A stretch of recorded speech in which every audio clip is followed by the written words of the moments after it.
Page 141, exterminators. The PTA has started a petition to get rid of the hornet as our school mascot. It was the cheer that got to them. They heard it at the last basketball game. We are the Hornets, horny, horny Hornets. Everywhere we go, people want to know who we are, so we tell them we are the Hornets, horny, horny Hornets, and on and on and on. The wiggles and shakes that accompany the cheer freaked out the Merriweather PTA, freaked out PTAs all over the city when the horny Hornet cheer was televised. And the TV sports guy thought the song was cute, so he did a segment showing the Hornet hustle with the cheerleaders shaking their stingers and the crowd bumping and grinding their horny Hornet heinies. The Student Council started a counter petition. The Honor Society wrote it. It describes the psychological harm we have all suffered from this year's lack of identity. It pleads for consistency, stability. It's pretty good. We, the students of Merriweather High, have become proud of our Hornet selves. We are tenacious, stinging, clever. We are a hive, a community of students. Don't take away our Hornet-dom. We are Hornets.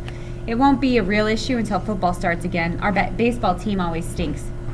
The wet season. Spring is on the way.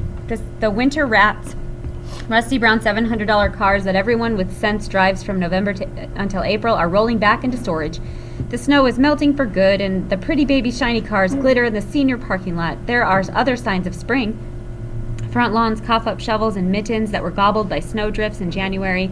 My mother moved the winter coats up to the attic. Dad's been mumbling about the storm windows but hasn't taken them down. From the bus I saw a farmer walking his field waiting for the mud to tell him when to plant. April Fool's Day is when most seniors get their acceptance or rejection letters from college. Thumbs up or thumbs down. It's a sick piece of timing. Tensions are running high. Kids drink pink stomach medicine from the bottle. David Petrakis, my lab partner, is writing a database program to track who got in where. He wants to analyze which advanced placement classes the seniors took, their standardized test scores, extracurriculars, and GPAs to figure out what he needs to do to get into Harvard. I've been going to most of my classes. Good girl, Melly. Roll over, Melly. Sit, Melly. No one has patted me on the head, though. I passed an algebra test. I passed an English test. I passed a biology test. Well, hallelujah. It is all so profoundly stupid. Maybe this is why kids join clubs, to give them something to think about during class. Andy Beast joined the International Club. I hadn't figured him for a deep interest in Greek cooking or French museums. He has a band at the Martha table and hangs around and on to Rachel Rochelle and Greta Ingrid and all the other resident aliens. Rachel Rochelle flutters her purple eyelashes at him like he's some kind of Uber dude. You'd think she'd have more sense. Easter came and went without much notice. I think it caught my mother by surprise. She doesn't like Easter because the date keeps shifting, and it's not a big shopping holiday. When I was a kid, Mom used to hide colored eggs for me all over the house. The last egg was inside a big basket of chocolate rabbits and yellow marshmallow chicks. Before my grandparents died, they would take me to church, and I would wear stiff dresses with itchy lace. This year we celebrated by eating lamb chops. I made hard-boiled eggs for lunch and drew little faces on them with a black pen. Dad complained about how much yard work had to be done. Mom didn't say much. I said less. In heaven, my grandparents frowned. I sort of wished we had gone to church. Some of the Easter songs are pretty. Spring break. It is the last day of spring break. My house is shrinking, and I feel like Alice in Wonderland, afraid that my head might burst through the roof. I head for the mall. I have $10 in my pocket. What to spend it on? French fries, $10 worth of French fries, ultimate fantasy. If Alice in Wonderland were written today, I bet she'd have a supersized order of fries that said eat me instead of a small cake. On the other hand, we're rushing towards summer, which means shorts and t-shirts and maybe even a bathing suit now and then. I walk past the deep fat fryers. Now that spring is in the past, the fall fashions are in the store windows. I keep waiting for the year when fashions catch up to the seasons. A couple of stores have performance artists hanging out front. One guy keeps flying a stupid loop-de-loop airplane. A plastic-faced woman keeps tying and retying a shawl. No, now it's a skirt. Now it's a halter top. Now it's a headscarf. People avoid looking at her as if they aren't sure if they should applaud her or tip her. I feel bad for her. I wonder what her grades were in high school. I want to give her a tip, only it would be rude to ask if she has change for a 10. I ride the escalator down to the central fountain where today's entertainment is face painting. The line is long and loud. 6-year-olds and their mothers. A little girl walks past me. She's a tiger.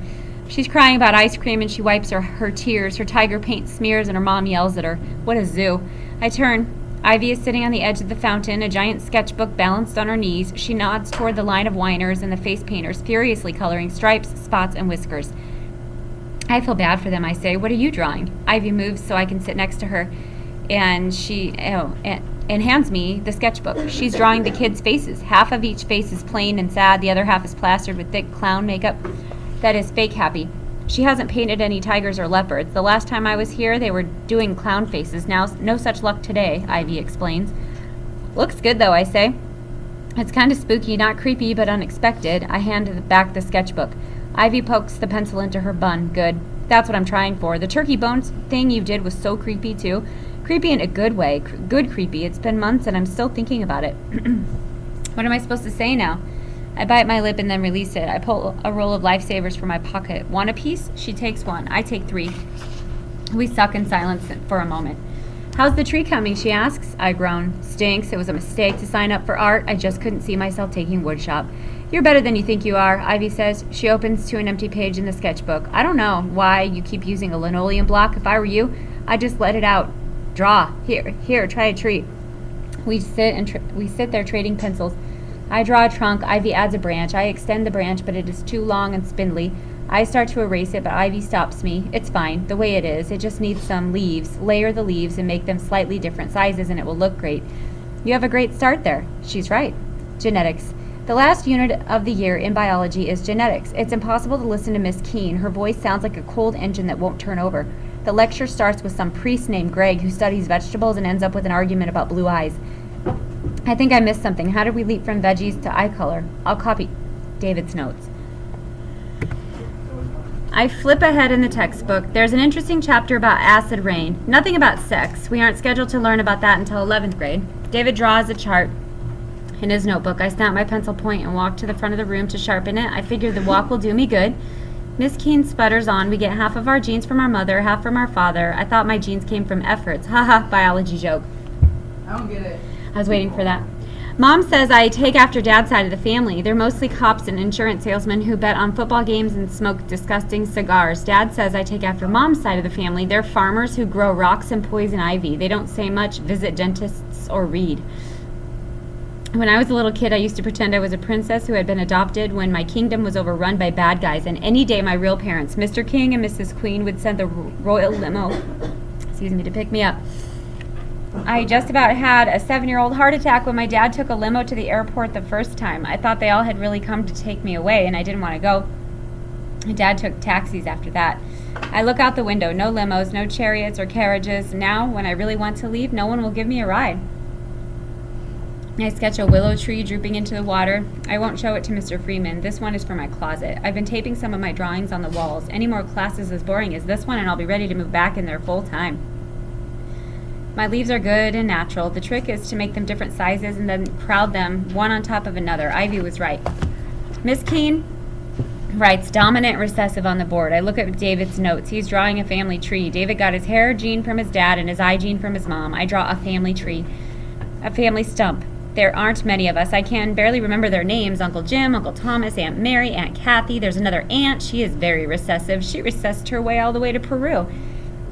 I think I have her eyes. I got my I don't want to know about it gene from my dad, and I'll think about it tomorrow gene from my mom. Miss Keene says, we'll have a quiz the next day. I wish I had paid attention during class. I wish I were adopted. I wish David would quit sighing when I ask to copy his notes.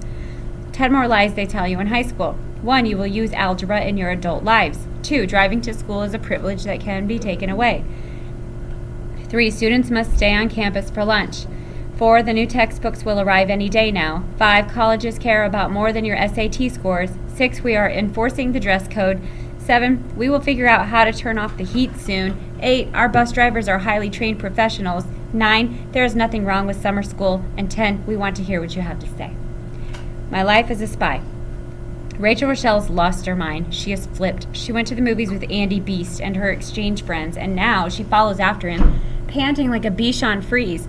He wears her buddy Greta Ingrid draped around his neck like a white scarf. When he spits, I bet Rachel Rochelle catches it in a cup and saves it. Rachel Rochelle and some other twit natter about the movie date before Mr. Stepman starts class. I want to puke. Rachel Rochelle is just Andy this and Andy that. Could she be more obvious? I close my ears to her stupid asthmatic laugh and work on the homework that was due yesterday. It is usually easy to do homework in class because Mr. Stepman's voice creates a gentle white noise sound barrier. I can't do it today. I can't escape the argument circling my head. Why worry about Rachel Rochelle? He'll hurt her. Had she done a single decent thing for me this whole year? She was my best friend through middle school. That counts for something. No, she's a witch and a traitor. She didn't see what happened. Let her lust after the beast. I hope he breaks her heart, but what if he breaks something else? When class is over, I slide into the middle of the pack, pushing out the door before Mr. Stepman can bust me for homework. Rachel Rochelle shoves past me to where Greta Ingrid and a short kid from Belgium are waiting. I tail them, always keeping two bodies between us like the detectives on television. They're on their way to the foreign language wing. That's no surprise. The foreign kids are always there, like they need to breathe air scented with their native language a couple of times a day or they'll choke to death on too much American. Andy Beast swoops over their heads, folds his wings, and sets himself between the girls as they start up the stairs. He tries to kiss Greta Ingrid's cheek, but she turns away. He kisses Rachel Rochelle's cheek, and she giggles. He does not kiss the cheek of the short Belgian. The Belgian and the Swede wave chow at the office of the Foreign Language Department. Rumor has it there is an espresso maker in there. The friendly momentum keeps Rachel Rochelle and Andy walking all the way to the end of the hall. I face a corner and pretend to study algebra. I figure that's enough to make me unrecognizable. They sit on the floor, Rachel Rochelle, in a full lotus. Andy steals Rachel Rochelle's notebook. She whines like a baby and throws herself across his lap to get it back. I shiver with goosebumps. He tosses the notebook from one hand to another, always keeping it just out of her reach. Then he says something to her. I can't hear it. That hall sounds like a packed football stadium. His lips move poison, and she smiles and then kisses him wet. Not a Girl Scout kiss. He gives her the notebook. His lips move. Lava spills from my ears. She is not any part of a pretend Rochelle chick. I can only see the third grade Rachel who liked barbecue potato chips and who braided pink embroidery thread into my hair that I wore for months until my mom made me cut it out. I rest my forehead against the prickly stucco. Thin atmosphere. The best place to figure this out is in my closet, my throne room, my foster home. I want a shower. Maybe I should tell Greta Ingrid. My Swedish isn't good enough. I could talk to Rachel. Yeah, right. I could say I'd heard bad things about Andy. It would only make him more attractive. I could maybe tell her what happened, as if she'd listen. What if she told Andy? What would he do? There isn't much room for pacing. I take 2 steps, turn, 2 steps back. I bang my shin against the chair. Stupid room. What a dumb idea sitting in a closet like this. I flop in the chair. It whooshes out old janitor smells. Feet, beef jerky, shirts left in the washer too long. The turkey bone sculpture gives off a faint rotting odor. 3 baby food jars of potpourri do not make a dent in the stink. Maybe there's a dead rat decomposing in the wall. Right near the hot air vent, Maya Angelou watches me, 2 fingers on the side of her face. It is an intelligent pose. Maya wants me to tell Rachel. I take off my sweatshirt. My t-shirt sticks to me. They still have the heat running full blast even though it's warm enough to crack open the windows. That's what I need, a window. As much as I complain about winter, cold air is easier to breathe, slipping like silver mercury down my lungs and out again. April is humid, with slush evaporating or rain drizzling, a warm, moldy washcloth of a month.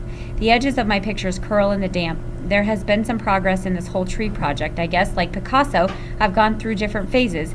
There's the confused period when I wasn't sure what the assignment really was, the spaz period when I couldn't draw a tree to save my life, the deer period when all the trees looked like they had been through a forest fire or a blight. I'm getting better. Don't know what to call this phase yet. All these drawings make the closet seem smaller. Maybe I should bribe a janitor to haul all this stuff to my house, make my bedroom more like this, more like home. Maya taps me on the shoulder. I'm not listening. I know. I don't want to hear it. I need to do something about Rachel, something for her. Maya tells me without saying anything. I stall.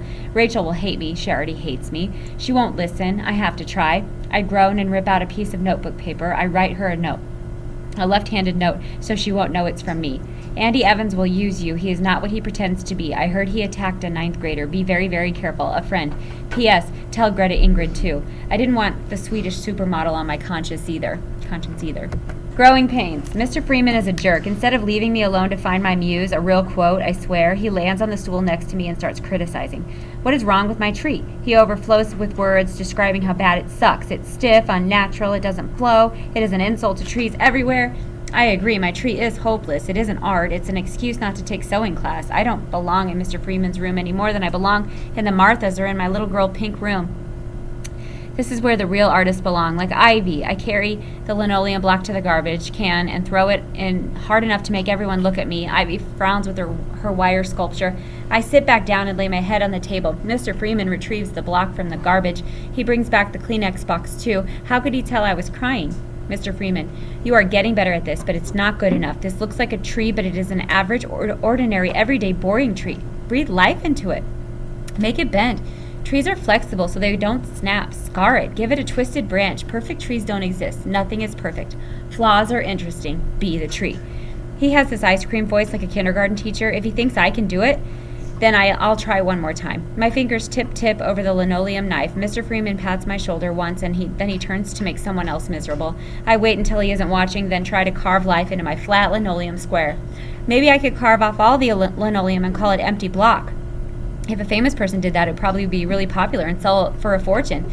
If I do it, I'll flunk. Be the tree. What kind of advice is that? Mr. Freeman has been hanging out with too many new age weirdos. I was a tree in the second grade play because I made a bad sheep. I stood there with my arms outstretched like branches and my head drooping in the breeze. It gave me sore arms. I doubt trees are ever told to be the screwed up ninth grader. Gag order.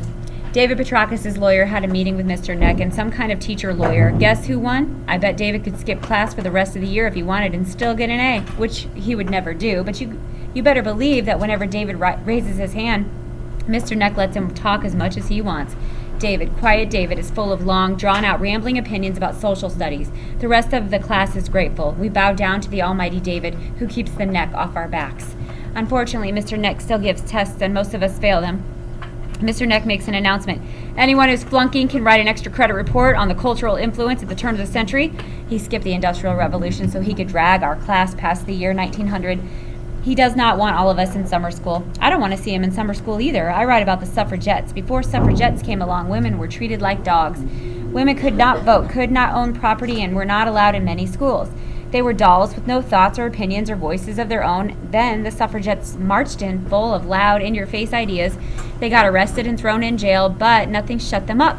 They fought and fought until they earned the rights they should have had all along. I write the best report ever. Anything I copied from a book, I put quotes in footnotes, feet note.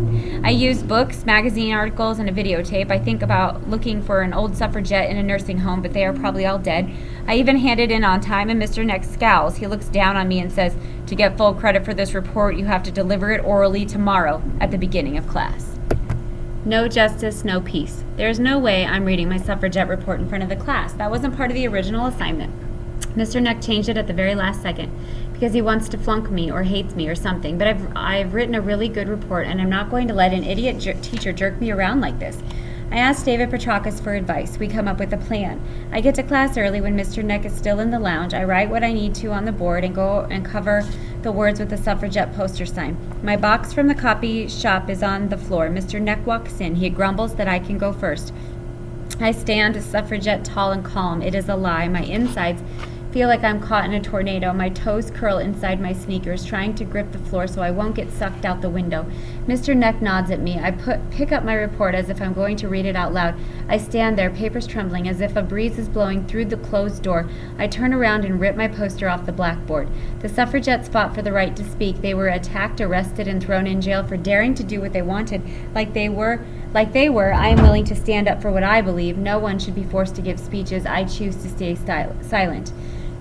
The class reads slowly, some of them moving their lips. Mr. Neck turns around to see what everyone is staring at. I nod at David. He joins me at the front of the room, and I hand him my box.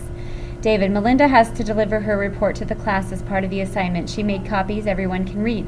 He passes out the copies. They cost me $6.72 at the office supply store. I was going to make a cover page and color it, but I haven't gotten much allowance recently, so I put the title at the top of the first page. My plan is to stand in front of the class for 5 minutes. I was given for my presentation. The suffragettes must have planned out timed their protests too. Mr. Neck has other plans. He gives me a D and escorts me to the authorities. I forgot about how the suffragettes were hauled off to jail. Duh. I go on a tour of the guidance counselor's office, principals, and wind up back in MISS. I am back to being a discipline problem again. I need a lawyer. I showed up every day this semester, sat my butt in every class, did some homework, and didn't cheat on tests. I still get slammed in MISS. There is no way they can punish me for not speaking. It isn't fair. What do they know about me? What do they know about the inside of my head? Flashes of lightning, children crying, caught in an avalanche, pinned by worry, squirming under the weight of doubt, guilt, fear. The walls in MISS are still white. Andy Beast isn't here. Thank God for small favors. A boy with lime-colored hair who looks like he's channeling for an alien species dozes. 2 goths in black velvet dresses and artfully torn pantyhose trade Mona Lisa smiles. They cut school to stand in line for killer concert tickets. MISS is a small price to pay for row 10 seats 21 and 22. I simmer. Lawyers on TV always tell their clients not to say anything. The cops say that thing, anything you say will be used against you. Self-incrimination. I looked it up. 3-point vocab word. So why does everyone make such a big, hairy deal about me not talking?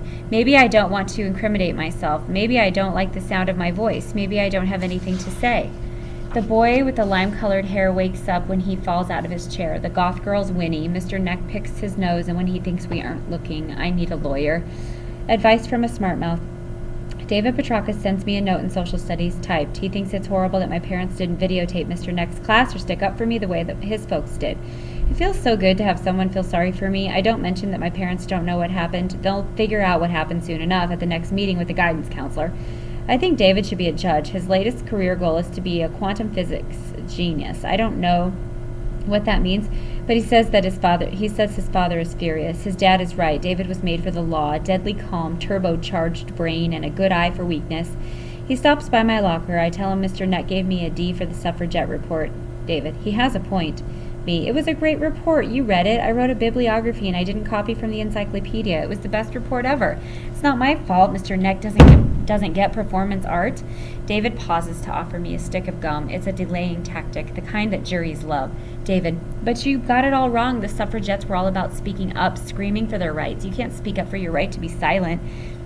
That's letting the bad guys win. If the suffragettes did that, women wouldn't be able to vote yet. I blow a bubble in his face. He folds the gum wrappers into tiny triangles. David, don't get me wrong. I think what you did was kind of cool, and getting stuck in MISS wasn't fair, but don't expect to make a difference unless you speak up for yourself. Me, do you lecture all your friends like this?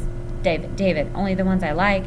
We both chew on this for a minute. The bell rings. I keep looking in my locker for a book that I already know isn't there. David checks his watch 100 times. We hear principal bellow. Let's move it, people. David, maybe I'll call you. Me, maybe I won't answer. Chew, chew. Blow, bubble, pop. Maybe I will. Is he asking me out? I don't think so, but he kind of is. I guess I'll answer if he calls, but if he touches me, I'll explode. So a date is out of the question. No touching. The beast prowls. I stay after school to work on the tree sketches. Mr. Freeman helps me for a while. He gives me a roll of brown paper and a piece of white chalk and shows me how to draw a tree in 3 sweeping lines. He doesn't care how many mistakes I make, just 1, 2, 3 like a waltz, he says over and over. I use up a mile of paper, but he doesn't care. This may be the root of his budget problems with the school board. God crackles over the intercom and tells Mr. Freeman he's late for a faculty meeting. Mr. Freeman says the kind of words you don't usually hear from teachers. He gives me a new piece of chalk and tells me to draw roots. You can't grow a decent tree without roots.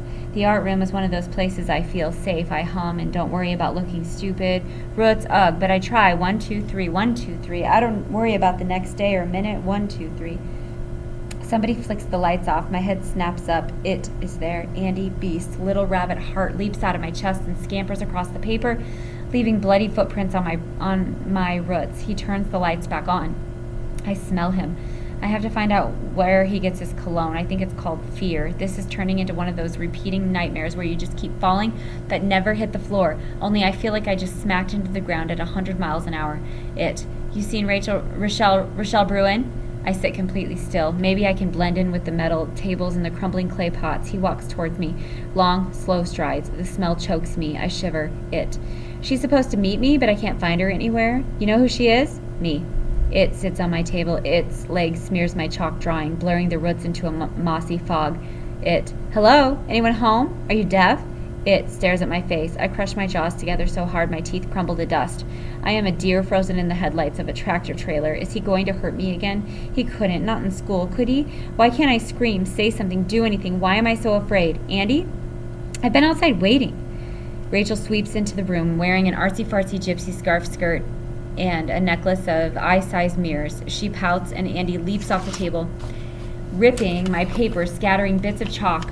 Ivy walks through the door, bumping Rachel accidentally. She hesitates. She has to feel something is going on. Then she takes her sculpture off the shelf and sits it next to me. Rachel looks at me but doesn't say anything. She must have gotten my note. I mailed it over a week ago. I stand up. Rachel gives us a half wave and says, "Ciao." Andy puts his arm around her waist and pulls her close to his body as they float out the door. Ivy is talking to me, but it takes a while before I can hear her. What a jerk, she says. She pinches the clay. I can't believe she's going out with him. Can you? It's like I don't even know her anymore, and he's trouble. She slaps a hunk of clay on the table. Believe me, that crap is trouble with a T. That creep is trouble with a T. Capital T. I'd love to stay and chat, but my feet won't let me. I walk home instead of taking the bus. I unlock the front door and walk straight up into my room, across the rug, and into my closet without even taking off my backpack. When I close the closet door behind me, I bury my face into the clothes on the left side of the rack, clothes that I haven't fit for years. I stuff my mouth with old fabric and scream until there are no sounds left under my skin.